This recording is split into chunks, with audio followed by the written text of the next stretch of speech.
Hola a todos, bienvenue dans cette nouvelle vidéo avec Sophie. Hola Sophie. Hola.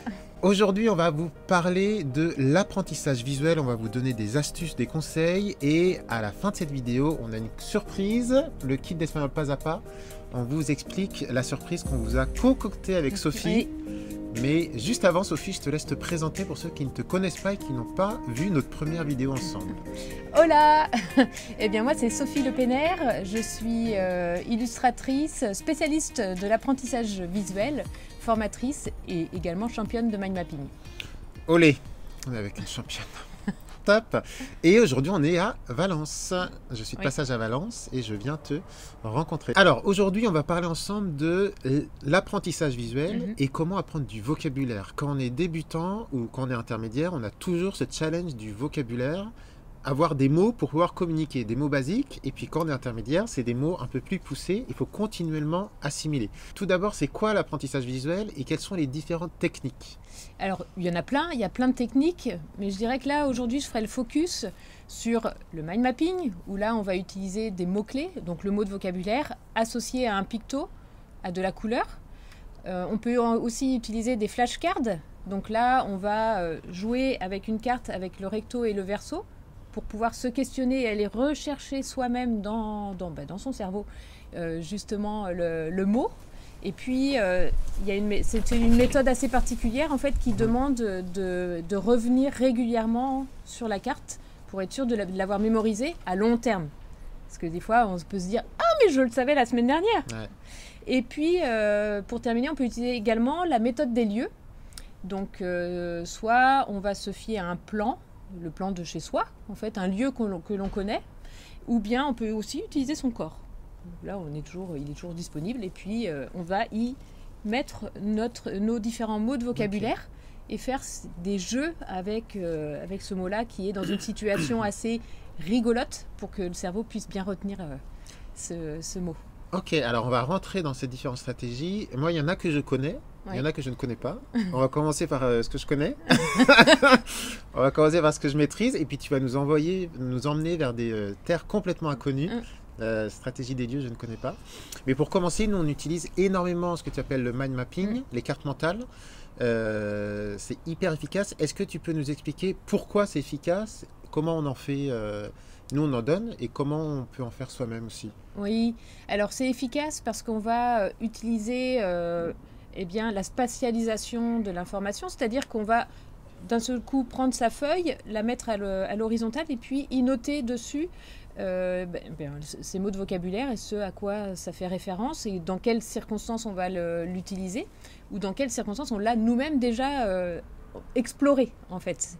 Et on va y associer de la couleur et un picto. Voilà, un picto, c'est comme un emoji. Il va venir renforcer le message du mot. Et donc, pour ceux qui ne connaissent pas, qui ne pratiquent pas la carte mentale, ça permet vraiment d'apprendre en se promenant, en fait, en se promenant sur un papier. Oui, tout à fait. Naturellement. Ouais. Voilà, c'est ça. C'est ce qu'on appelle la spatialisation. Donc, on va utiliser l'espace, mais aussi les couleurs. Et aussi les pictos. Nous, sur Espagnol pas à pas, naturellement, on utilise les couleurs, parce que les couleurs, ça permet d'apprendre plus rapidement. Mais je me suis aperçu, quand je fais des rencontres physiques ou quand les élèves viennent à Barcelone nous voir et qui sont physiquement là et que je les vois écrire, etc., je m'aperçois qu'il y en a beaucoup qui n'utilisent pas la couleur. Et parfois, quand certains utilisent trop la couleur, il y a le regard des autres, peut-être un peu moqueur ou un peu amusé, parce que c'est un peu scolaire. En école maternelle, on utilise la couleur, ensuite on arrête d'utiliser la couleur. Alors que nous, on utilise évidemment la couleur. En quoi c'est vraiment... Il ne faut pas lâcher la couleur qu'on apprend. Non, il ne faut pas lâcher, il faut la laisser revenir naturellement, évidemment, puisque là, en fait, la couleur, elle va nous permettre de catégoriser. Et après, on peut se mettre un code couleur personnel. C'est-à-dire, quand on parle du vocabulaire, on va utiliser une certaine type de couleur.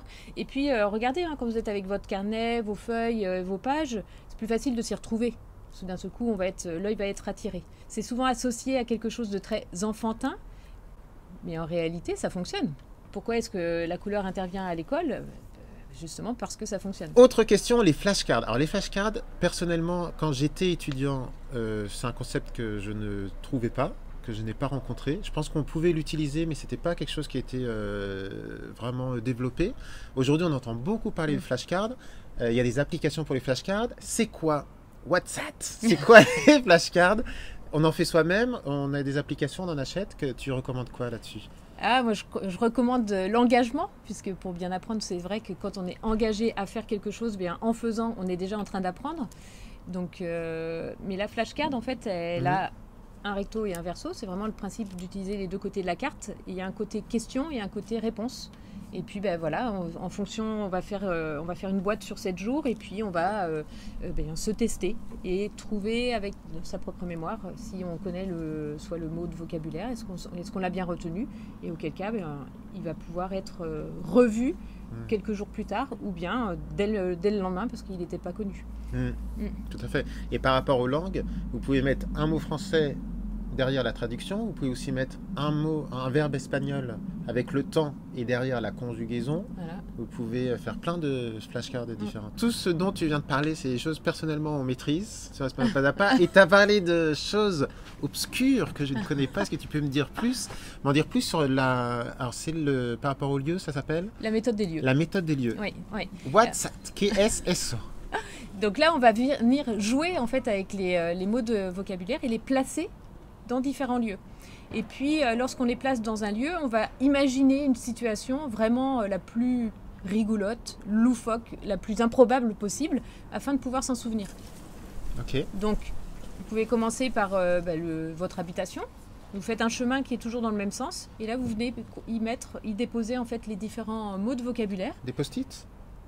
Alors oui, mais en fait on le fait mentalement. On le fait mentalement. Mais effectivement, c'est aussi une bonne idée de le mettre physiquement au début pour s'habituer et de se dire tiens là j'ai mis ce mot de vocabulaire là. Oui, tout à l'heure on a parlé, alors on a préparé en amont la vidéo parce qu'on est des gens sérieux et on est extrêmement professionnels. On a parlé d'association d'idées avant et pareil, l'association d'idées, personnellement, c'est quelque chose qu'on utilise beaucoup et je ne l'ai pas forcément identifié. Et quand tu m'en as parlé, je me suis dit oui, en effet, c'est un outil pour apprendre plus rapidement du vocabulaire. C'est quoi l'association d'idées et en quoi elle peut nous permettre d'apprendre du vocabulaire plus rapidement? On va apprendre le vocabulaire plus rapidement parce que justement, c'est associé à quelque chose. Donc, on crée cette encre mentale, donc on a le vocabulaire avec un picto ou avec une émotion ou avec une situation. Tu vois, tu me faisais part que tu as beaucoup appris de vocabulaire en voyageant. Eh bien, on va associer un mot de vocabulaire à une situation particulière. Donc, on fait vraiment cette association. Et j'ai dit souvent à mes élèves, quand vous partez, si vous partez une semaine à Valence, faites-nous coucou, si on est là. Et si vous partez à Valence, achetez un nouveau calepin, un nouveau petit carnet vierge et mettez du vocabulaire. C'est le vocabulaire que vous avez appris à Valence. Et quand vous allez revenir, en fait, vous allez remémoriser hyper facilement ce vocabulaire. Ça, c'est de l'association d'idées. Oui. On va refaire ce parcours-là, en fait. Parce qu'on associe voyage au vocabulaire vu. Et donc, on peut le faire, en effet, avec les émotions. Après, l'idéal, c'est l'immersion. Puisque là, on est dedans. Ça c'est sûr, et on va ressentir plein d'émotions, et l'émotion fait partie de l'apprentissage. Et quelque chose que j'aime beaucoup que tu transmets toi, Sophie, c'est le fait de, et on le dit aussi toujours, nous on donne énormément de fiches sur Espagnol pas à pas, mais ne surtout pas hésiter à se réapproprier ces fiches, à créer son contenu, à créer ses listes, à créer comme une artiste comme toi, à créer avec l'esprit artistique, à créer des choses parce qu'on va réapprendre plus facilement ce qu'on a créé. Oui, ça peut être déjà un premier début, c'est déjà de recopier peut-être la fiche, de se la réapproprier, peut-être changer 2-3 couleurs, parce que ce ne sont pas forcément vos couleurs. Et là, ça y est, vous avez un contenu qui est plus proche de vos émotions. Ouais. Et alors, dernière petite question, et ensuite on passe à la surprise, parce qu'on a parlé de surprise au début par rapport au livre, au kit d'Espagnol pas à pas, à l'édition Larousse. Question pratico-pratique, hyper utile pour vous, peut-être contraignante pour toi. Désolé, je suis de votre côté. Quel est ton conseil pour quelqu'un qui découvre avec cette vidéo l'apprentissage visuel? Quel est ton conseil pour se lancer aujourd'hui, après cette vidéo, sur de l'apprentissage visuel pour apprendre du vocabulaire en espagnol? Eh bien, pour commencer, vous prenez une feuille et puis vous la mettez à l'horizontale. Donc on a format paysage. Et puis vous notez votre thème principal au centre. Et à partir de là, vous allez vous rendre compte que vous êtes obligé de spatialiser l'information puisque vous allez la mettre en fait à différents endroits dans la feuille et puis de penser à utiliser la couleur. J'ai envie d'ajouter une deuxième chose, c'est la bienveillance. Parce que c'est vrai que souvent on est exigeant envers soi-même, on a envie que ce soit tout de suite soit très joli, soit efficace, etc. Mais bon, eh bien, il faut bien commencer quelque part, comme pas à pas, hein, parce que espagnol pas à pas, donc petit à petit. Et donc voilà, toujours avoir beaucoup de bienveillance envers soi-même et que les erreurs, etc., sont là pour faciliter l'apprentissage. Tout à fait. Ouais. La bienveillance, on en parle énormément sur l'espagnol pas à pas. C'est tellement important quand on apprend une langue et en apprentissage visuel, tout à fait. Il faut toujours être content de son dessin.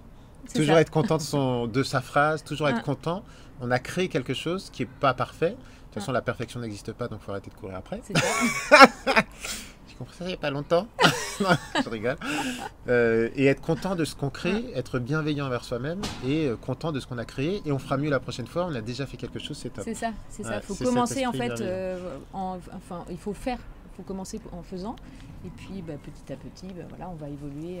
Merci beaucoup, Sophie. Merci, Karim. Ici à Valence. Alors, on vous a réservé une surprise. En fait, avec Sophie, on est en train de créer une formation complètement inédite. Sophie et Espagnol pas à pas, Graphic Easy et Espagnol pas à pas s'associent pour créer une formation complètement inédite qui va être offerte. Merci beaucoup, Sophie. Qui va être offerte pour ce kit. C'est le kit d'Espagnol pas à pas qui est publié avec la maison d'édition Larousse. Le livre est déjà disponible. Pour tout achat de cet ouvrage, avec Sophie, on a créé une formation qui s'appelle « Comment apprendre l'espagnol pas à pas ». Donc on apprend ce qu'on vient de faire. On réfléchit sur l'apprentissage ensemble. Oui. Tu apportes ta touche artistique et ta touche apprentissage visuel. Et comment on apprend en fait. Comment on apprend, voilà. Apprendre à apprendre, ça s'apprend. Exactement. Si vous voulez en savoir plus sur Sophie, découvrir l'univers de Sophie, évidemment, le lien est juste en dessous. On avait fait une vidéo précédemment, tu nous avais présenté Sofalda. Oui. Il y a l'Instagram de Sofalda, c'est un personnage que vous devez suivre absolument parce que ça permet d'apprendre de l'espagnol en s'amusant avec un visuel très sympa. On vous met le lien en dessous aussi. Et puis tu as une newsletter si on veut être en contact avec toi régulièrement. Donc on met le lien en dessous. Voilà. Il va y avoir beaucoup de liens en dessous. Juste en dessous de la vidéo. Et puis évidemment, pour le kit d'Espagnol pas à pas à l'édition Larousse, n'hésitez pas à commander juste en dessous pour nous retrouver, Sophie et moi, en formation et pour vous aider à apprendre l'espagnol. Merci beaucoup, Sophie. Merci, Karim. Profite bien de Valence, tu as de la chance d'être ici. Nous, on va retourner à Barcelone. On est en contact de toute façon à travers cette formation inédite. Muchísimas gracias. Adiós. Hasta luego, adiós.